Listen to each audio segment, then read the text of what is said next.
connecting and relating with young people is because as an older person who's sort of like been certainly pre-AIDS and then being the first generation of people who dealt with the issue of HIV and AIDS in our community, and having survived it, living with the disease myself now since 1986. I've lost a brother to the disease. I buried my sister's younger son. Many of the people in here who are friends and compatriots who are no longer with us, but who were part of that early battle. One of the things that I think is going to assist reaching our young people is having them understand that they are already somebody because there's a history that supports their right to be who they are. And that's one of the things that's missing. There's a disconnect in our young people because they feel rootless. Who am I? Where do I come from? There's nothing that teaches them about all this stuff, about all these people who were their fathers and mothers and sisters who did things to make it possible for them to be sissies in the street if that's what they want to do, or to be transgender if that's what their inclination is, and to do it in a way that allows them to be freely who they are. Those possibilities. So finding out that you had the virus, and how did you get to a point where you just accepted that you had the virus and moved on and wanted to do something positive with it? I would say that would have to been like probably it really didn't hit me until this past July. This July? Yeah. Well, how long have you been living with it? Like, I'm going on 2 years. But this past July is when I started taking medication. And like that's when it hit me, like, oh shit, like it's real. And like after that it was like, well, what can I do to like educate people who are like in the same boat as me, who don't necessarily know how to talk about it with like their partners, or who don't know how to like talk about safe sex, or who don't know where to go out to like seek counseling or mentorship. So like I would say like July or August is when I like really got more like involved in it. And so I started working like with David with the DC HIV/AIDS working group, and so like started doing all that work. So I didn't know it was only just 2 years. So does sometimes the thoughts of death still creep in sometimes, or how do you deal with that, the negativity of it? The only thing I think about negative is that I'm gonna die and I wouldn't have been able to do what I want to do.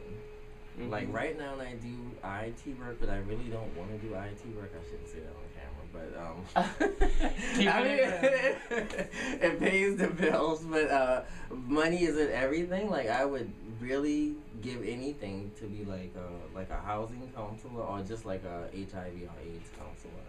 And so like that's what I really want to do. So my biggest fear isn't death, and I don't regret like having HIV, because if I didn't have it, like I think I would be dead anyway. So like I think I just fear that my life would be in vain. So that's my biggest fear. So would you say that HIV and AIDS saved your life? It has. Like, cause I've just dealing with being like black and gay and feeling like I didn't measure up, like I attempted suicide before. So I think this woke me up and gave me a new lease on life, and like made me look at things differently and appreciate who I was like more in a different light. How did your parents take to you having the virus when you told them? Was it like an I told you so, since they are preachers? Yeah, it was an I told you so. It was like, oh, I told you the wages of sin is death, blah, blah, blah, blah, blah, hell. But then after Obama became president, they came here and like we all sit down and we had dinner or whatever like that. Then they were like, oh, Calvin, you don't look like what we see on TV, and you don't act like what we see on TV. So, I guess we're like kind of proud of, what you're doing with your life, and that's just like a small aspect of who you are, and it doesn't like really like guide you and like make you who you are. Like you're still Calvin, but it's just that our son has HIV. Are you still into that religion? Like, are you Christianity, or have you moved to Buddhism? Or? No, I'm a Baptist. Okay. I'm a Baptist. So I still believe in God. Like, has your faith been like? Has it changed? Like, because sometimes dealing with that in the church, you just preach that homosexuality is a sin and you're going to hell and things like that, but you're living your life. You're in love with you love men because that's what you love. How do you feel about that with your faith? Right. I don't think God created me. I don't think God makes any mistake in anybody He creates. And like I tell my parents all the time, like I don't know why people hop on like homosexuality as being a sin. Like there are other sins out there. The only thing that's wrong with us is that we just can't procreate. And if you read like in that section about Sodom and Gomorrah, the only reason that city was burned down is because those men in that city, they went after the angels that went to Lot's house. Like that's the only reason that city was burned down. It wasn't that men shouldn't lay with men and it was an abomination, because eating shellfish is an abomination. Wearing like clothes of different blends is an abomination. So like we all do things that's a sin every day. But like I think people just hop on like Sodom and Gomorrah and they like take it to and they magnify that, but they really don't go into like the whole story of why that city was burned down. I need to go more into that story myself. Yeah. Goodness. So those angels were the men in that city were going after the angels that God sent to Lot's house. So, and people will be surprised at what's a sin. Like, oh, that's a sin? I didn't know blending certain colors was a sin. blending, sin, yeah. Blending like polyester and cotton together. No, you're not supposed to wear two different blends of things. Like everything is, there's plenty of sins. Mm-hmm. So, and most of the things that the government and people govern us according by is in the Old Testament. Like none of that stuff is in the New Testament anyway. So I live my life according to the New Testament.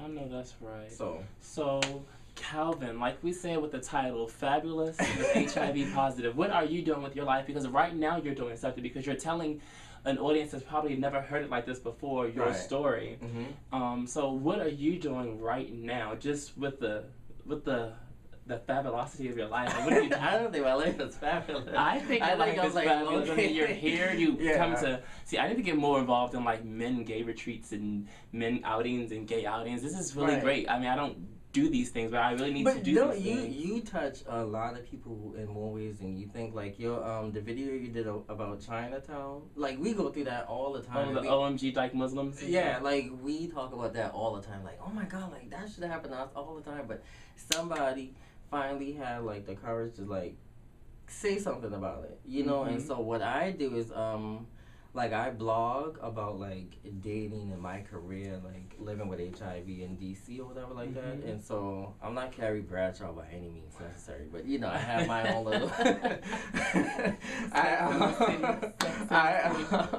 I blog about like dating with HIV and like how I go about dealing with love and like self-love and like self-respect and like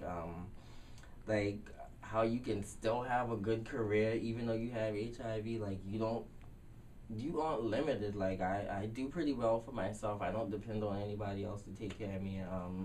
Like you look online and like certain profiles be like, you must have a car, this, that, and the other. And most of those people, they don't even like have that. Some of them stuff they don't even have themselves. You know what I'm saying? But I don't depend on anybody to take care of me. Like I take care of myself, and I don't have to call my parents for anything. And I think I love myself more, so I guess that would be fabulous. And I respect myself more. And the downside of that is I guess I'm old-fashioned in dating, so I guess that's why. Fuck kids. And it comes with condom and lubes, and we make these at the packing parties at the Effin' Lounge. So what is a packing party? When I think of packing, I think like a bunch of men like with big penises. No, not that packing. Packing party, honey. No, not that Mother's party. What we do is Tuesday nights and I guess it's now Wednesday nights at 6:30. What we do at the Effin' Lounge is we assemble these, and it's like 2 condoms, lube, and it shows you how to actually put the condom There's a real penis on here. Yeah. Could we zoom in on? Well, I guess it's general penis. Well, we could. Mm-hmm. And they actually show you how to put the condom on. Pew. And so that's what we assemble, and we distribute these.